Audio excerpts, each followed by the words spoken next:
C'est le printemps, la prime vert est partout. Robin, Marguerite, Jean-Baptiste et Thomas en récoltent avec Marc Vera et François Couplan. Et ensemble, ils vont réaliser de petites crèmes à la racine de prime vert. Mais si, et je vous garantis que vous en aurez l'eau à la bouche. Au cours de leur promenade, ils vont rencontrer le lierre terrestre et une sorte de fougère, le polypode. Et là, cerise sur le gâteau, Marc vous jouera un trio terre-mer, encorné, crabe et lierre terrestre dont vous me direz des nouvelles.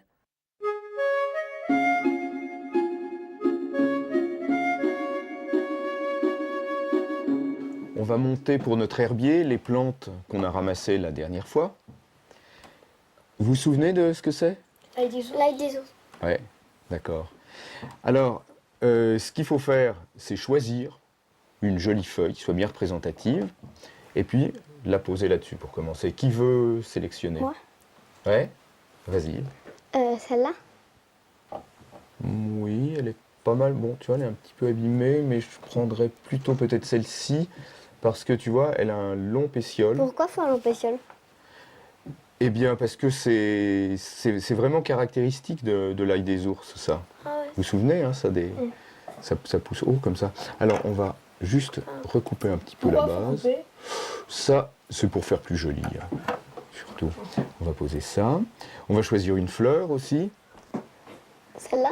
Ouais. Moi, j'aurais tendance à choisir celle-ci parce que c'est la moins épaisse, quoi. Voilà. Bah oui, c'est plus facile. C'est plus facile. Voilà. Maintenant, on va mettre une feuille de papier dessus, du buvard, et puis des annuaires pour bien presser tout ça. Et on va attendre que ce soit bien aplati. Et puis maintenant, on va aller ramasser quelques plantes. On va voir ce qu'on va trouver. On est à la fin de l'hiver. On va aller se promener dans les prés, dans les bois, en moyenne altitude. Et je suis sûr qu'on va trouver des tas de choses.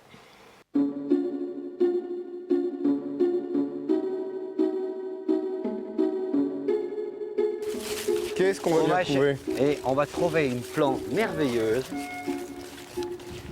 C'est une plante, vous allez voir, qui sent le sous-bois, qui sent le lichen.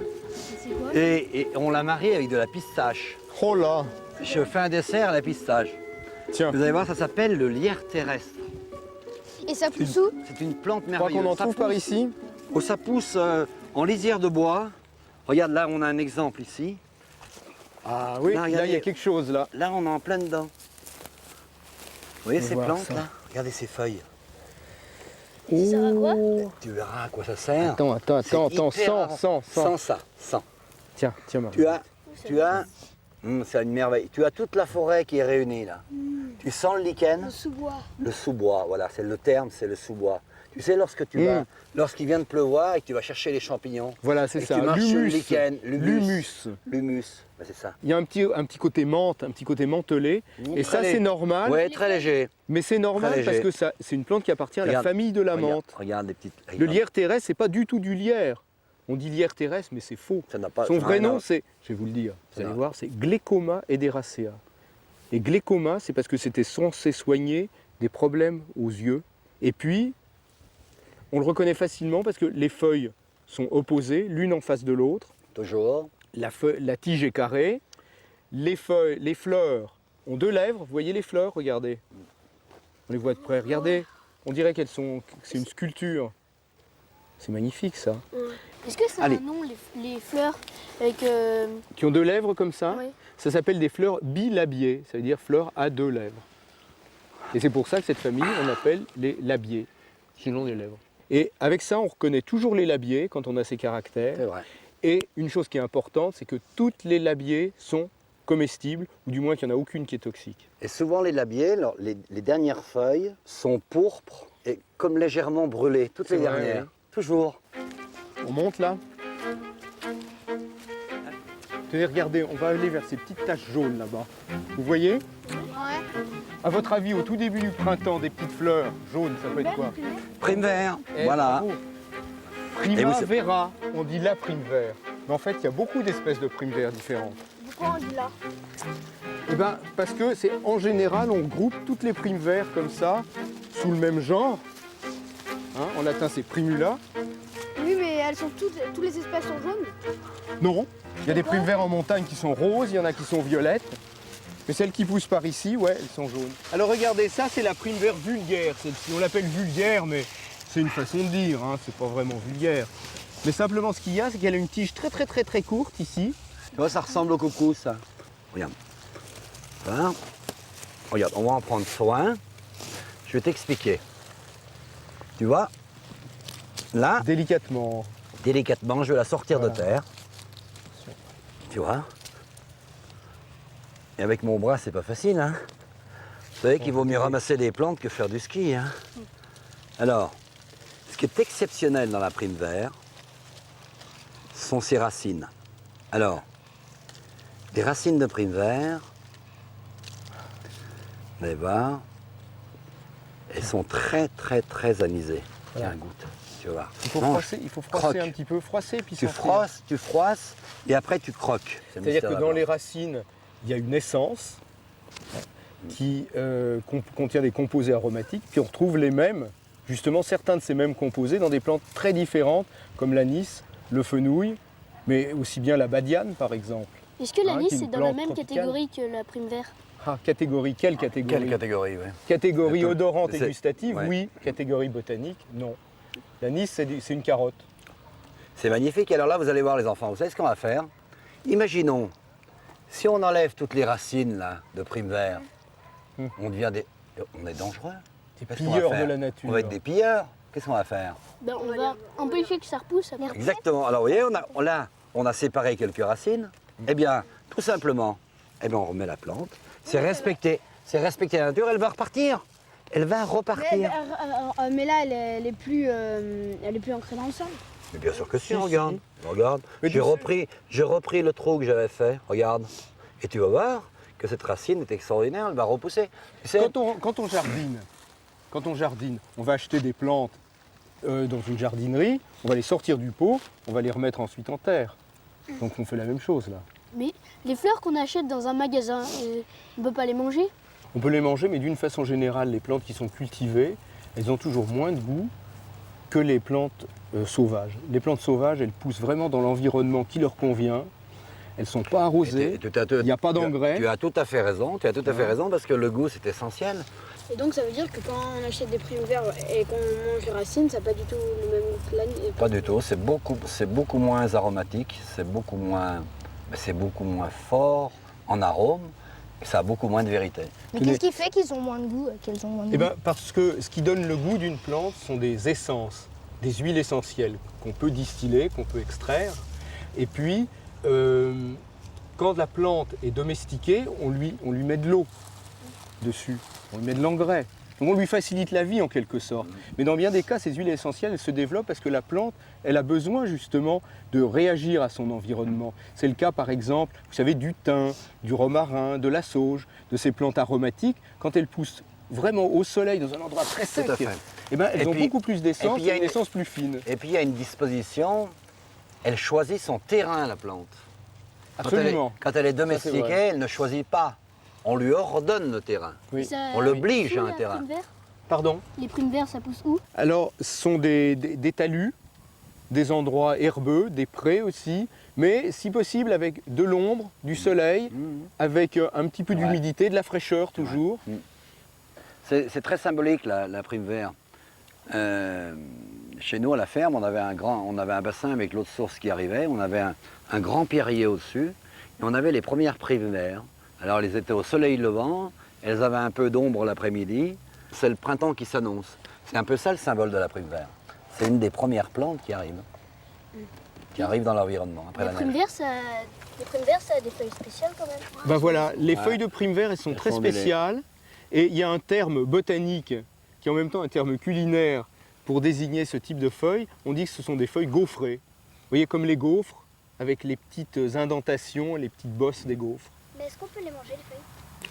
On peut les manger, oui, mais c'est Ça moins... n'a pas grand intérêt quand c'est même, moins- aromatique. c'est Ça n'a moins- pas un voilà. grand intérêt aromatique. C'est moins agréable. Mais les fleurs sont très agréables à manger. Regarde, tiens, tu vas voir. Tu vas être très surpris parce que c'est très sucré, c'est très subtil la fleur. Regarde, hein, c'est sucré. J'ai mou. Tiens, Est-ce qu'il y a Ouais. des animaux qui les mangent, ces plantes? bah, bien sûr, bah, les animaux, attends, ils se nourrissent que de ça, les animaux. Ils adorent, tu sais, ils sont gourmands, hein. Ils choisissent les animaux. Tu sais, c'est comme les bêtes au printemps lorsqu'on fabrique le reblochon. elles savent choisir les achillées, les pimpronelles, les premiers serpolets. C'est pour ça que le lait est très aromatique au printemps, parce qu'il y a toutes ces pousses qui sont fortes en arôme.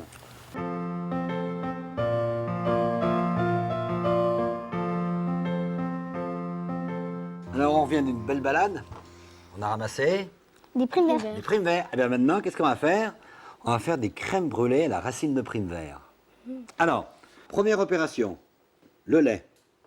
Alors, tu verses le lait dans la casserole. Voilà. Alors les filles, maintenant, vous allez prendre la prime vert et vous allez les émincer sur le lait. Voilà, prenez votre temps. Vous avez bien rincé les racines? Oui, 3 fois. 3 fois. Alors maintenant à nous. Jean-Baptiste, verse les jaunes. Voilà. Voilà. Voilà. Donc, il n'y a que les jaunes, là, il n'y a pas les blancs. Hein. On a sélectionné les jaunes des blancs, on n'utilise que les jaunes. Alors, vas-y, tu mélanges bien. Mélange. Très bien. Et maintenant, qu'est-ce qu'on va faire? Rajouter le sucre. On va rajouter le sucre. Mais alors, on va le rajouter tout doucement. Voilà. On appelle ça verser en poudre. Voilà. Alors, qu'est-ce qu'il nous reste à faire? Faire chauffer. À mettre chauffer. Et alors, à la première ébullition, là, elle va donner tous ses arômes. On va la retirer hors du feu, on va la couvrir pendant 8 minutes. Et comme ça, la faire comme une infusion. Elle va donner tous ses arômes. Elle ne va pas provoquer d'astringence, parce que si tu continues à faire bouillir le lait, tu provoques de l'astringence. On va tout rassembler et on va filtrer. C'est la troisième opération. Alors, Thomas, tu vas verser la crème. Attends, reste à plat, doucement. Maintenant, tu mélanges. Voilà, tu tournes comme ça, c'est très bien. Et maintenant, on va rajouter le lait infusé aux racines de prime vert. Et puis, il faut surtout pas oublier, c'est de mettre la passoire. Parce que qu'est-ce qui se passe? Il y a les racines. Ah oui, il y a les racines, il faut qu'on les enlève maintenant. On a tiré les substances des racines. Vas-y, continue à mélanger, tu te tiens un petit peu plus haut. Voilà. À mélanger, on mélange. Voilà, regarde les racines. On a tiré tous leurs arômes, tout ce qu'elles pouvaient dégager en arôme. Voilà, pose là. Parfait. Voilà. On va faire un exercice technique, on va amener une petite touche de modernité. Là, on va alléger tout ça. Qu'est-ce qu'on va faire pour alléger tout ça?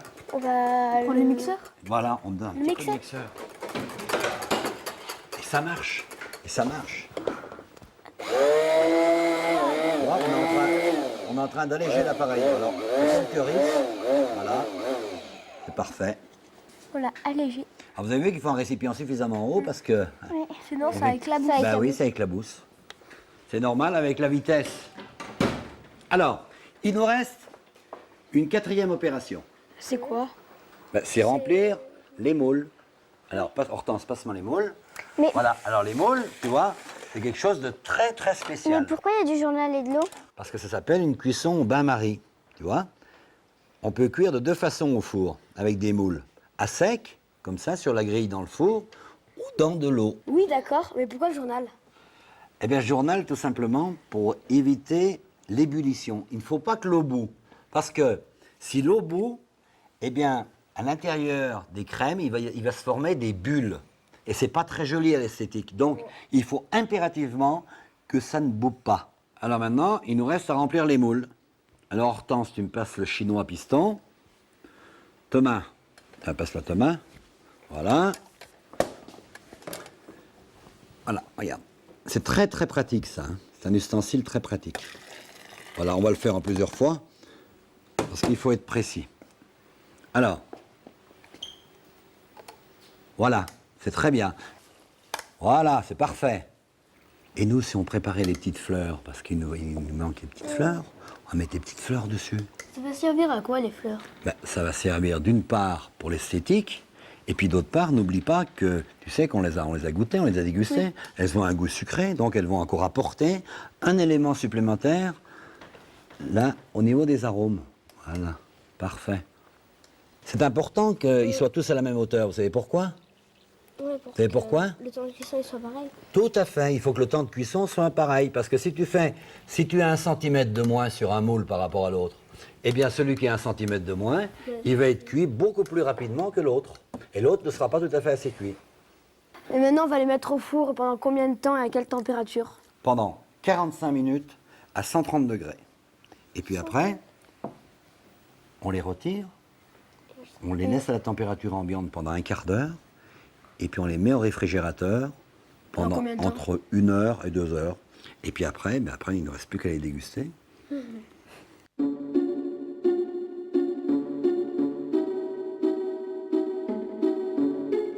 Promenons-nous dans les bois.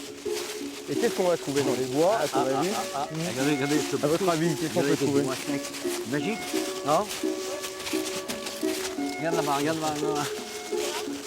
Le polypode, vous allez voir, c'est exceptionnel. C'est une fougère, ça. Une Vous fougère. connaissez les fougères? Vous savez ce que c'est, les fougères? Regardez. Ah, comment ça se reproduit? Les fougères? Ouais. Bah alors, c'est très particulier, tu vois. Il y a des tas de petites, de toutes minuscules petites graines, qu'on appelle des spores, qui sont réunies en petits tas, on appelle ça des sporanges. Et puis, suivant la répartition, suivant la forme, suivant la façon dont c'est fait, c'est ce qui permet d'identifier et de classer les différents types de fougères. Celle-ci, elle est facile à reconnaître parce que, regardez, vous voyez, les feuilles qu'on appelle des frondes d'ailleurs, elles sont divisées une fois, simplement, comme ça. Regardez, on dirait une plume. Vous voyez, ça ressemble à une plume. Hein? Et puis alors, elles se reproduisent, elles se... C'est magnifique. Regardez, attendez, je déterre ça. Ce que vous appelleriez les racines, en fait, sont des tiges souterraines. C'est ça qui permet à la plante de s'étendre. Vous voyez? Tout ça sont les racines. On appelle ça des racines adventives parce qu'elles poussent sur la tige. Et voilà la tige souterraine. Vous savez comment on appelle une tige souterraine? C'est un joli nom, moi j'aime bien. On appelle ça un rhizome. Un rhizome, c'est chouette ça. Pourquoi? Bah parce que rhiza, racine en grec, vous voyez, beaucoup de noms viennent du grec, tout simplement. Regardez, vous voyez, c'est brun quand on gratte. C'est blanc. C'est bon. Et alors là, Mais blanc verdâtre, j'insiste, magnifique, j'adore c'est cette, magnifique. Et cette alors, couleur un vous peu savez- chartreuse. regarde, tiens. Ouais, j'ai le goût de réglisse. Et tu vois, alors, vous allez voir, tiens, entre tes deux molaires, hein, tu écrases entre les deux molaires, tiens. Vas-y. Alors, vous allez voir, il y a un phénomène qui est propre à la réglisse. Et là, c'est bon. François, tu en as? Mhm. Marguerite. Mmh. Alors, il y a quelque chose qui est propre à la réglisse, c'est que si vous voulez, en fait, la réglisse, c'est ce qu'on appelle une deuxième bouche. Lorsque vous la croquez, vous l'avalez, et lorsque vous l'avez ingurgitée, effectivement, il y a un deuxième arôme qui arrive, c'est ce qu'on appelle la deuxième bouche, qui est également vrai pour les vins, et à ce moment-là, la réglisse donne toute son intensité. D'ailleurs, je vous ai réservé une petite surprise. Allez, prends. Vas-y, Marguerite, La prime vert, rapide. la crème brûlée de prime vert qu'on a réalisée Merci, monsieur. tous. Alors, là, vous allez voir, allez, Regarde ça comme prenez, ça. prenez une cuillère, allez-y. Alors, On sent bien le petit goût d'anis. ah ouais, on le sent bien, hein.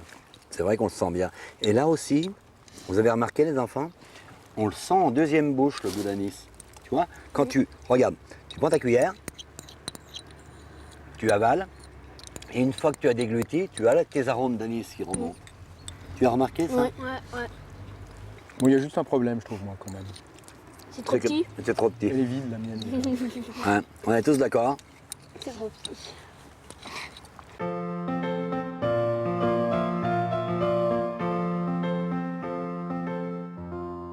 Alors, le gâteau d'encornet, de crabe, de lierre terrestre et de pistache.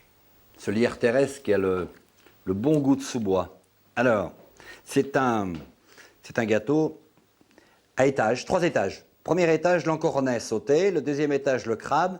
Et le troisième étage, l'écume de lierre terrestre qui va donner tous ces arômes. Alors, on va commencer par réaliser l'écume de lierre terrestre parce que c'est la plus longue. C'est la plus longue parce qu'il faut qu'elle passe du temps au réfrigérateur pour être coagulée. Alors, nous prenons une casserole. On y ajoute 1 décilitre de crème, une poignée de lierre terrestre On a pris soin d'ailleurs de rincer plusieurs fois. Ensuite, on y ajoute 4 centilitres de vinaigre blanc et puis 1 gramme de sucre. Alors le gramme de sucre, eh bien on sert de la balance pour être beaucoup plus précis.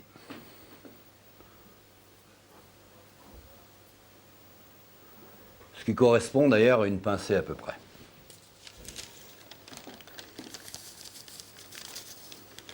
Voilà.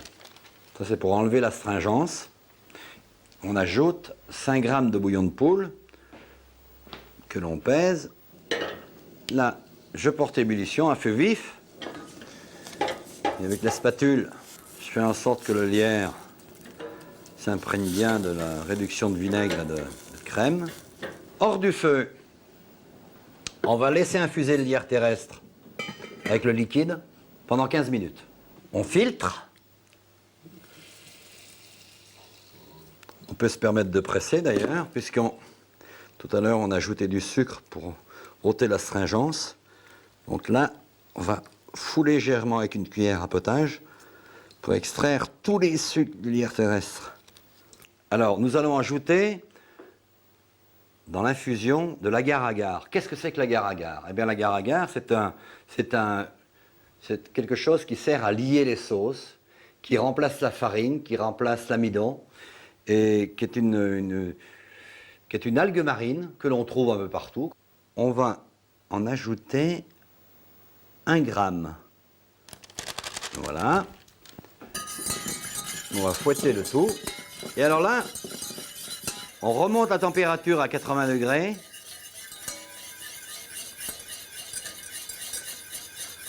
Vous voyez, là, on obtient une liaison homogène. Et surtout, il ne faut pas que ça boue. Voilà. Le liquide dans un siphon. C'est le même principe que la crème chantilly. C'est bien, voilà. On ajoute une capsule de gaz.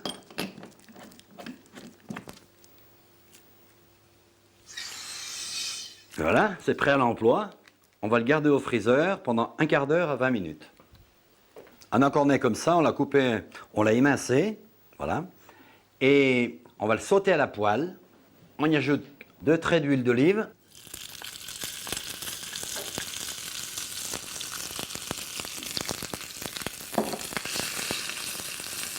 L'encornet, il faut le saisir très rapidement. Pointe de sel. Le tour du moulin. Voilà.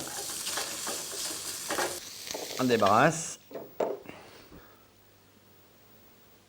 On va étaler un petit peu d'encornet dans chaque cercle. Au fond. Ils sont émincés en forme de spaghetti. Alors, deuxième étage, le crabe. Le crabe frais. Voilà, la même épaisseur de crabe, on appuie un tout petit peu.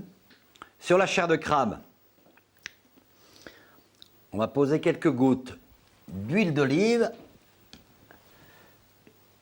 et quelques gouttes de vinaigre balsamique. Voilà, une dizaine de gouttes. Maintenant, l'huile d'olive, une dizaine de gouttes également. On va préparer la crème de pistache. Alors, la crème de pistache qu'on trouve un peu partout, hein. Voilà, donc on la travaille bien.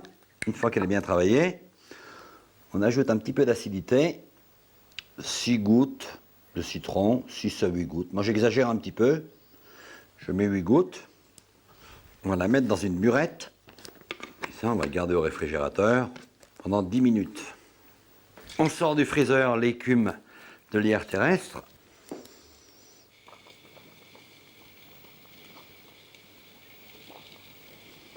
Et comme c'est léger. Un pistache citronné. On va faire 3 points. On ôte les cercles.